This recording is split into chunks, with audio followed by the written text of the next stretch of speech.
मैं आप लोग का स्वागत करता हूं अपने इस आज के वीडियो लेक्चर में। पिछले क्लास में हम लोग देख रहे थे कि करंट का जो साइन है वो हायर पोटेंशियल से लोअर पोटेंशियल जाता है, और रेजिस्टेंस में जो वोल्टेज ड्रॉप है उसमें साइन कैसे लेते हैं ये हम लोगों ने पिछले क्लासेस में सीखा। उस क्लास में मैं आप लोग को वोल्टेज डिवीज़न रूल और करंट डिवीज़न रूल भी बताने वाला था, लेकिन किसी कारणवश वो वीडियो वहीं पे रुक गया, तो इसमें उसको कंटिन्यू कर रहा हूँ। तो आज हम लोग पढ़ेंगे वोल्टेज डिवीज़न रूल और करंट डिवीज़न रूल। तो सबसे पहले वोल्टेज डिवीज़न रूल में हम एक सीरीज सर्किट लेते हैं। मैं आपको बताऊंगा क्यों। ये मैंने एक सीरीज सर्किट लिया,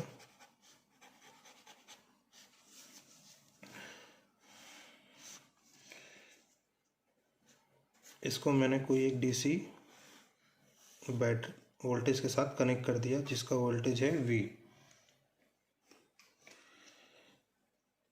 इस रेजिस्टेंस का नाम लिखा मैंने R1, इस रेजिस्टेंस का नाम लिखा मैंने R2, इसका नाम लिखा मैंने R3। अब मैंने आपको बताया ही है कि ये क्या है, एक एक्टिव सोर्स है, एक्टिव वोल्टेज सोर्स है। तो यहाँ से निकलेगा करंट, उसका नाम I, क्योंकि हायर पोटेंशियल से लोअर पोटेंशियल, पिछले क्लासेस में हम लोगों ने देखा है कि करंट हमेशा हायर पोटेंशियल से लोअर पोटेंशियल जाता है। ठीक है, तो यहाँ से करंट निकलेगा। अब करंट क्या है, आपका पानी है, तो इसलिए यहाँ जो पानी इंटर होगा वही यहाँ और वही यहाँ जाएगा, सभी में सेम करंट जाएगा। दैट मीन्स वापस यहाँ से आपको कितना करंट मिलेगा, I। दैट मीन्स आपका करंट कहीं भी डिवाइड नहीं हो रहा है, लेकिन जो आपका ये जो वोल्टेज है ये डिवाइड होगा। अभी आपको समझ में आ जाएगा कैसे। तो अगर आप इसका इक्विवेलेंट रेजिस्टेंस लिखेंगे तो वो होता है R, और ये है एक सीरीज सर्किट। मैंने आपको सीरीज सर्किट के बारे में बताया है। अगर आपने सीरीज सर्किट वाला वीडियो नहीं देखा है तो ऊपर आई बटन पे लिंक है, वहाँ पे जाके आप देख सकते हैं। तो इक्विवेलेंट रेजिस्टेंस R का वैल्यू हो जाएगा R1 plus R2 plus R3। ठीक, इस R को आप क्या लिख सकते हैं, V/I लिख सकते हैं। आपने ओम्स लॉ आपको पता ही होगा, ओम्स लॉ से क्या होता है, V = IR। अगर आपने ओम्स लॉ वाला वीडियो नहीं देखा है V = IR, तो उसका भी लिंक आपको ऊपर आई बटन में गिवन है। तो ओम्स लॉ से V = IR, देन यहाँ से R = V/I हो जाएगा। ठीक है, तो यहाँ से आपने R = V/I लिया। इस R1 पे आप क्या लिख सकते हो, ये पूरा वोल्टेज ना हो करके ये यहाँ पे क्या है, ये वोल्टेज है V1, ये वोल्टेज है V2, ये वोल्टेज है V3। इसका कारण क्या है, क्योंकि इस पे जो वोल्टेज ड्रॉप होगा वो होगा I टाइम्स ऑफ R1, इसमें जो वोल्टेज ड्रॉप होगा वो होगा I टाइम्स ऑफ R2, इसमें जो वोल्टेज ड्रॉप होगा वो होगा I टाइम्स ऑफ R3। इसलिए इसका नाम V1, इसका नाम V2, इसका नाम V3। फिर आपको मैंने बताया था sign of voltage in battery या EMF, उसके यहाँ से बताया था ये प्लस साइन होगा, ये माइनस साइन होगा, ये प्लस साइन होगा, ये माइनस साइन होगा, ये प्लस साइन होगा, ये माइनस साइन होगा, क्योंकि current always flows from higher potential to lower potential, then again higher से लोअर, इसलिए करंट हमेशा हायर से लोअर। तो ये वोल्टेजेस डिफरेंट होंगे। क्यों, ये आपको समझ आ गया, क्योंकि रेजिस्टेंसेस डिफरेंट है तो उसमें होने वाले जो पोटेंशियल हैं वो भी आपको डिफरेंट मिलेगा। तो इसका मतलब आप इसको लिख सकते हो, R1 को V1/I प्लस V2/I, R3 वाले को लिख सकते हो आप V3/I। यहाँ से I आप नीचे से कैंसिल कर सकते हो, तो यहाँ से आपको मिला कि V = V1 plus V2 plus V3। That means voltage division rule क्या है, यानी कि VDR सीरीज़ में डिवाइड होगा। किस में डिवाइड होगा, सीरीज़ में डिवाइड होगा। फार्मूला क्या होगा, V = V1 प्लस V2, अगर 3 का है तो V3, अगर 4 का है तो ऐसा होते जाएगा। ठीक, इक्वली डिवाइड नहीं होगा क्योंकि R1 R2 और R3 की वैल्यू सेम हो सकती है, डिफरेंट हो सकती है। अगर सेम होगा तो अलग चीज़ है, V1 plus V2 is equals to 2 times of either V1 या आइदर V2 हो सकता है। तो ये हो गया हमारा वोल्टेज डिवीज़न रूल। नेक्स्ट है हमारा current division rule.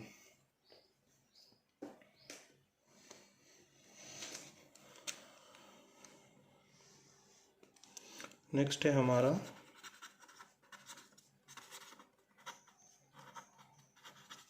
Current division rule, जिसको बोलते हैं CDR। इसको पढ़ने से पहले हम एक डेफिनेशन जान लेते हैं, जिसको बोलते हैं कंडक्टिविटी।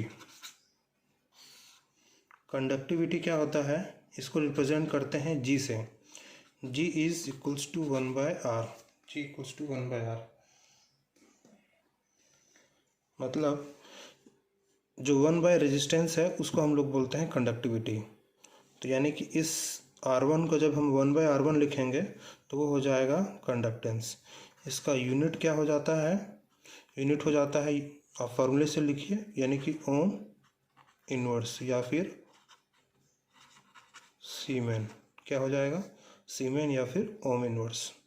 ठीक, ये ज़रूरी है आपको जानना कंडक्टिविटी क्या होता है। तो 1/R को हम बोलते हैं G, कंडक्टेंस या कंडक्टिविटी। ठीक, अब करंट डिवीज़न रूल पे आते हैं। तो करंट डिवीज़न रूल में मैंने दो रेजिस्टेंस को पैरेलल में लिया। अभी आपको समझ में आ जाएगा क्यों पैरेलल में ले रहा हूँ।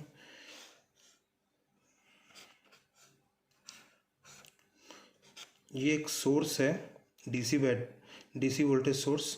ये आपका प्लस होगा, ये आपको माइनस होगा। मैंने आपको बताया है कि ये प्लस साइन होता है, ये माइनस साइन होता है। छोटा वाला माइनस साइन, बड़ा वाला प्लस साइन। इसका नाम मैंने रखा R1, इसका नाम मैंने रखा R2। करंट डिवीज़न रूल में पैरेलल सर्किट क्यों लेते हैं, उसका कारण क्या है? यहाँ से जो करंट निकलेगा that is I, and current को मैंने आपको क्या बोला है कि पानी मानो।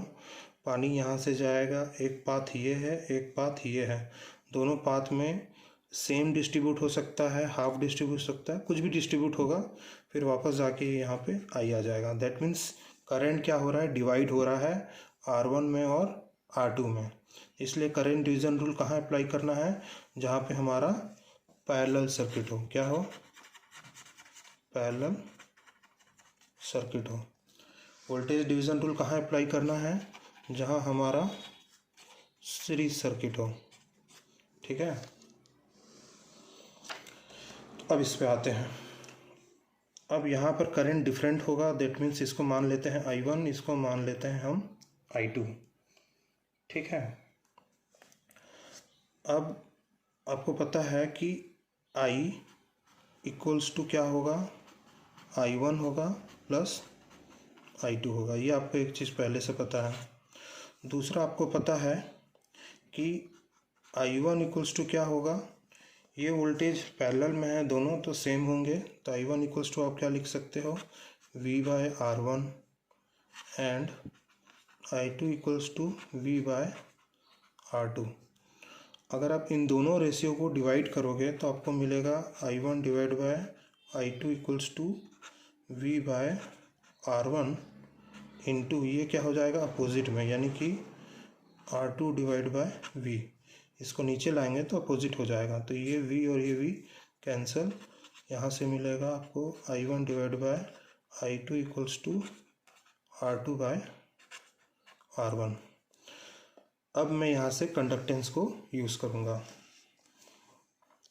तो कंडक्टेंस इक्वल्स टू क्या हो जाएगा? I1 equals to I2 equals to 1/R1, यानी कि 1/R1 इंटू 1/R2। यहाँ से ये हो जाएगा I1/I2 इक्वल्स टू 1/R1, यानी कि G1, 1/R2 यानी कि ये हो जाएगा G2। ये आ गया। ठीक है, तो I1/I2 इक्वल्स टू आपको क्या मिला? G1 plus G2। इसमें आप क्या कर दीजिए? +1 ऐड कर दीजिए बोथ साइड। तो G1/G2+1। तो ये क्या हो जाएगा further, I1 + I2/I2 equals to G1 + G2 / G2। तो ये हो जाएगा आपका I1 + I2 equals to G1/G2, I1/I2 +1 यानी कि +1 इक्वल्स टू, यहाँ पर +1 ऐड होगा तो G1/G2 +1, दोनों क्या हो जाएगा I1 + I2 / I2, और ये G1/G2 +1, तो ये हो जाएगा G1 + G2/G2। ठीक है, यहाँ से ऐसे गया। फिर यहाँ से आप क्या कीजिए, I1 + I2 हो जाएगा आपका I, और ये हो जाएगा आपका I2, ये हो जाएगा आपका G1 + G2 / G2। नेक्स्ट आपको क्या चाहिए, I2 के फॉर्म में चाहिए, तो आप क्या लिख सकते हो, इसको रिवर्स कर दीजिए। तो I2/I equals to G2 / G1 + G2। Next ये हो जाएगा I2 equals to I, G2 यानी कि 1/R2, और ये हो जाएगा G1/G2, इसको आप बोल सकते हो 1/R1 + 1/R2। तो ये यहाँ से हो जाएगा I2 इक्वल्स टू I/R2, ये हो जाएगा R1 + R2, जो नीचे एलसीएम आएगा उसको मैंने ऊपर लिख लिया R1 R2, तो यहाँ से ये कैंसिल, तो आपको मिला I2 equals to I times of R1 / R1 + R2, ये आपको मिला। इससे क्या समझ आया, इससे आपको ये समझ आना चाहिए कि हमने जब पैरेलल में लिया ये R1 और ये R2, इसका नाम लिखा I1, इसका नाम लिखा I2, दोनों में से जो करंट जा रहा है वो I, वापस जा रहा है ये I, ये हमने माना। तो आपको क्या दिख रहा है कि I2 किसके प्रोपोर्शनल है, I2 I के प्रोपोर्शनल है, और किसके प्रोपोर्शनल है, अपोजिट के रेजिस्टेंस के प्रोपोर्शनल है, यानी कि R1 के proportional, divide by sum of resistance. तो इसी तरीके से I2 is proportional to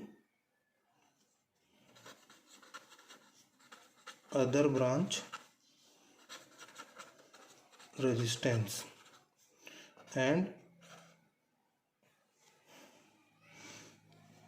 and inversely proportional to sum of resistances, है ना, ये है इसका मतलब।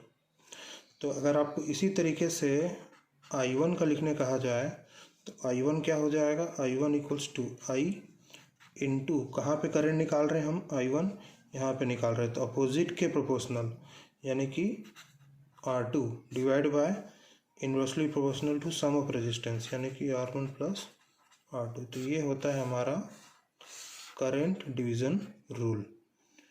ठीक है, तो दैट मीन्स हमारा करंट क्या है,